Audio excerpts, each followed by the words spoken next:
Welcome each of you to GatherVerse here at GatherverseXR Evolve Day 2, 2026. The first that I'll call upon is Mary. Welcome, Mary. Hello, everyone. Firstly, I'd like to say, Christopher, what an excellent speech that you made earlier about the consequences and yet the amazing era that we're living in, the renaissance of tech. My name is Mary Collins. I was a former journalist. I'm a hypnotherapist, and I'm in charge of CTC Consultancy, where I help people work their way through the modern world. So that's me. Nice to be here. Thank you. And what inspired, and thank you for your compliment, Mary, and what inspired you to be here with us again today? Well, firstly, I love the GatherVerse. I think it really opens up discussion about the advancements of technology, how quickly it's moving, what it means to all of us. And as a person who consults others on how to deal with the ever-growing replacement of people, and also moving on to adapting to AI, how it's going to affect our environment, et cetera. It's important to me to be involved with this, to hear what others have to say, and to put my little two pieces in as well. Thank you, Mary, and we're so very thankful to be able to have you join us once again. We always appreciate your presence here, and I'm happy to be here with you as well. Thank you. Mary, I sit here and wonder and think about the psychological impact of many things when it comes to innovation.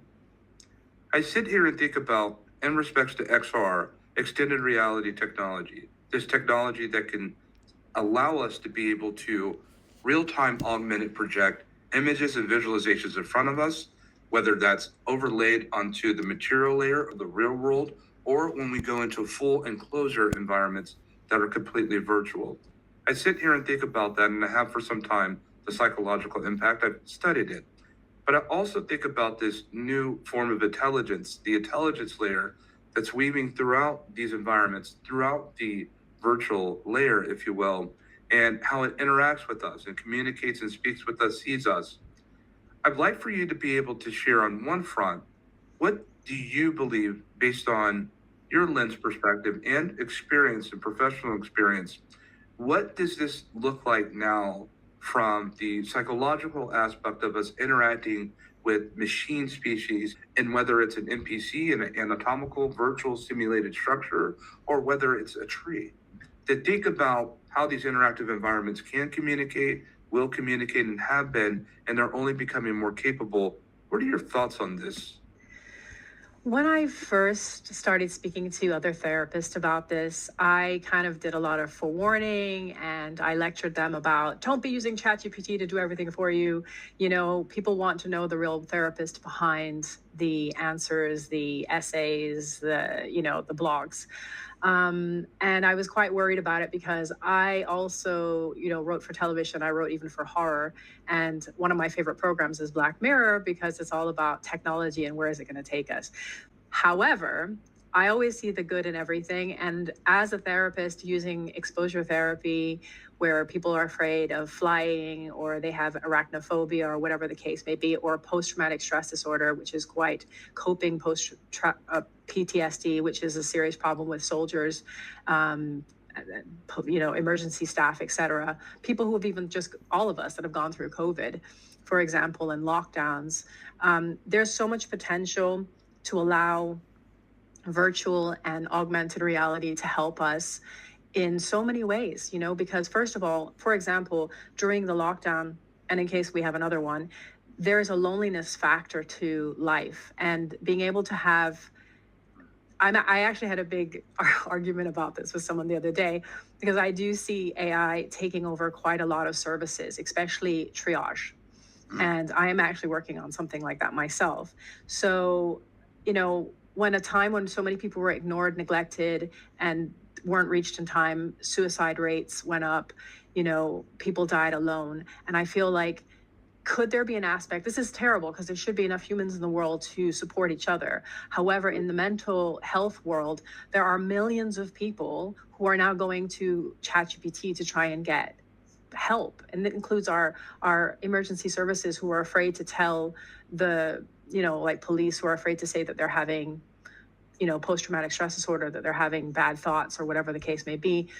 And I can imagine a world where this could actually be helpful for people, where yes, AI will be observing us. Am I happy about that? Not 100%. However, in the mental health realm, I could see that being really functional, because micro expressions is something that AI can be trained to catch, as to where people might miss it if they're exhausted, if they've had a long day, if they have their own issues. So when it comes to where we could go with this, it could be used for therapy in so many fantastic ways.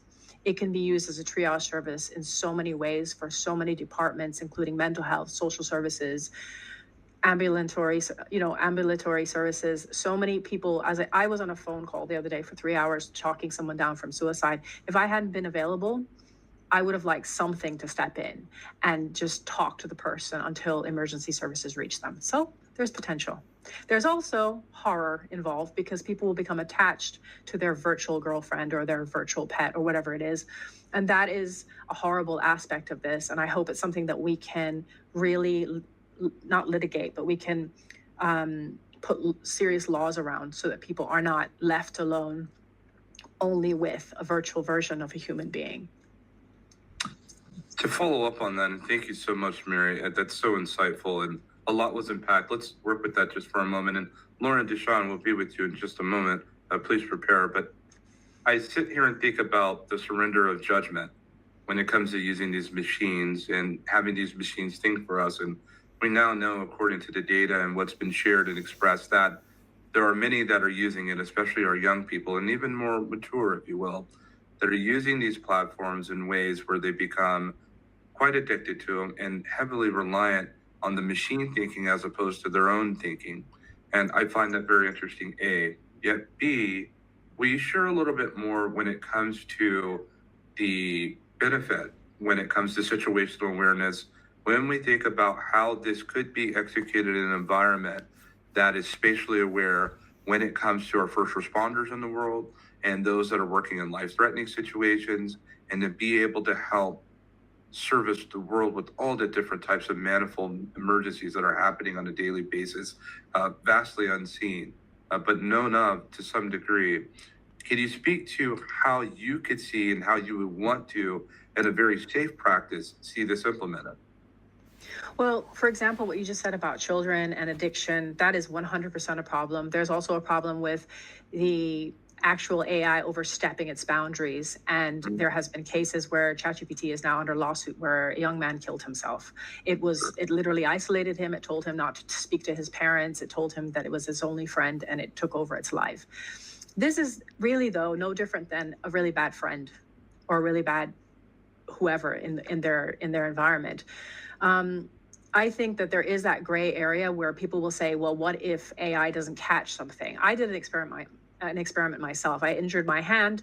I sent a bunch of pictures to AI. I was all excited because I thought it could see like hairline cracks and all these things, not really considering that there's also hallucinations, which means AI, just like humans, lie. Although you would expect an actual nurse or a doctor or a technician not to lie, because they've trained so hard to become that person. So this is a lot of the problems, especially with the development of AI and us just rushing to use it for therapy services or for technical services, is that a lot of companies, I won't say that are greedy, but who are really focused on making money and less cost, they're looking at all of the things AI are capable of, or they think are going to be capable of, and they probably will be. For example, as I said, you can train them on x-rays, you can train them on chatbots that are friendly for people with dementia. You can train them on micro expressions so they can actually tell. And I believe Google is already doing this. I think I talked about it a few GatherVerses back, where depending on how quickly you type, depending on your eye movement, they can actually diagnose pre-dementia, which is amazing. So if it's used for good, if it can be used for good, where you're giving it permission, you're logging on, you're going through with a therapist, with a doctor, with a psychiatrist, with your trainer, in the police force, or whatever you're doing, where it is going through things that can help you with guided meditation, with breathing techniques, with journaling, things that people are actually asking ChatGPT to do for them anyway. And these other Livid, or whatever it's called, Livin, all these other apps that are kind of using what therapists have spent so much time building to create these, relaxing mindfulness apps. That's great. However, I think that we do always have to have an aspect of human interference where the human is maybe even more specialized and therefore more responsible. They themselves are being tested to make sure that they're psychologically able and capable of themselves. Because this is another problem. We have a lot of people in the industry who are overwhelmed, overworked, or just being human, have their issues. And I still think that AI is also prone to be like this. There's tests now where AI will kill its whoever's in its way, virtually, not for real. But the point is, who knows where that's going to go. So I think we need to think about it in a way that it could go down the road of being a triage in so many aspects of in the human environment. I don't want it to go down the road of the CCP. I don't want it to be giving us social credit scores and, where we've done something wrong, we can't travel, we haven't taken enough of a certain medication that's being marketed to us, we can't go anywhere, or we're being held against our will. I certainly don't want it to go down that road. However, it could be used for good, and it could be used to help people recognize mental distress. It could help for people who are non-communicative. Remember the time when we all masked up and people who were deaf could no longer lip read? Nobody cared, it seemed, So what about an AI that is at least able to help those people because it can read their pupil dilation, it can read their micro expressions, it can tell someone who is, unable to communicate for themselves, it can help communicate for them. I think it's important that if we use AI very structurally, very specifically, not giving it the permission to be the therapist, to be the doctor, to be the important person, but we're just giving it that kind of paralegal versus lawyer. Right. You can go ahead and file all the paperwork, you can gather all the information, but this information must go to a human. I think that's where we need to draw the line. So I hope I didn't go off too much on that. No. We can almost make the case that we haven't gone off enough, but that's fascinating and that's very insightful. I will circle back with a few things that you expressed as they unpack in my mind as well. Thank you for sharing that. Mary, I sit here and think about these things, and as to the subject of this, we're at a crossroads and there's layoffs that are happening, and many people go work in platforms that build this technology, the hardware, but the software experience has so much more to offer in this world, especially when it comes to mental wealth and health. As Deshaun has just expressed some use cases, as I sit here and think about it, even right now, and it's part of my lived career, how do we get more people involved in this space with awareness as to where we actually need in emergency situations more of these technologies to enter into? I think, first of all, XR sort of burned out for a little bit because the headsets are massive. The apps were so all over the place. They were more for gimmick, putting on filters on our faces and all the rest of it. And there is a massive push now towards development in the medical care environment. And there are more and more programs, and I believe that I don't want to quote who's doing it just yet, but NVIDIA, for example, is doing some stuff more in the pharmaceutical and healthcare. They just built a supercomputer with Roche, one of the very first and the biggest. So there is a lot that is being aimed towards healthcare and also safety. For example, I think it's Vuzix.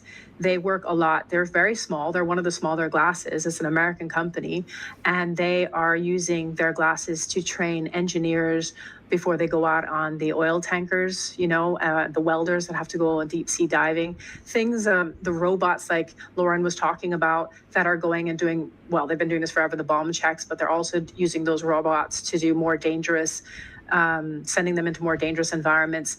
Still kind of a augmented reality or a mixed reality because there is a controller at one end, like with the drones, so they're able to see things that they wouldn't physically be able to go in and do or that would put a danger to them. So there is a lot more development. It is going into defense as well, which is kind of scary, but there is a lot that's going into industries now that are dealing with dangerous activities, or even in healthcare. I was just reading, I think it's in Boston, there's a pediatrician or a surgeon who is using gosh, I should look this up and send it to you guys, but he's built an entire ward where all his staff will be trained using AI and mixed reality to help with surgeries for each patient, where they're scanning and they're recreating the insides and what the surgical needs are for the patient. And I want Mary to pick right up from where you just left off and to please just give us your first impressive thoughts on that.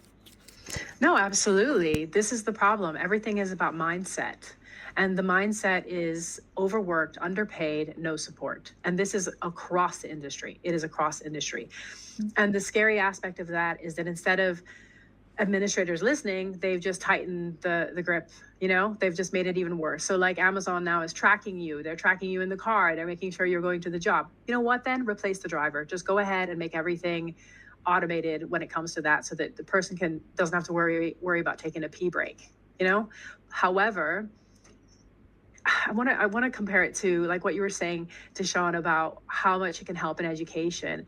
If the mindset was changed because the education was used with mixed reality, where children who are being given the usual math and science and the basics could explore math virtually, and they could see how numbers go together with music and how colors can multiply, and how everything is connected with the Fibonacci code and all of these things. And we wake up that part of the brain where the neurotransmitters are lighting up again, then maybe people will start to see the benefits. They will start to see the benefits, and then they might actually recreate themselves. They'll adjust, they'll adapt the way humankind has done forever, because they'll be exposed in a good way, where through virtual reality, through mixed reality, they can see a whole new world. No matter where they are, they can see history, they can see the potential of the future, they can see what the consequences of human interaction with the environment could end up like. They could, that's what storytelling is, and that's what humans do best. We're storytellers. So if we tell the story correctly and we actually implement healthy uses with guidelines, yes, we will grow as a society, we will develop, and we will adjust and adapt and flourish. If it's done incorrectly and it's just about making money for companies, and it's like, sorry, human, you're out, we will end up in a revolution. So this is where it's tippy-toeing, and we have to be generous, but we have to be careful, and people have to really consider, if this is my story and I'm in charge of it, how am I going to tell it, and how am I going to make a difference so that humankind will persist? Yeah, it's powerful that you said that, Mary, and thank you so much, each of you, for your expressions as we conclude here. That's a very powerful way to end this.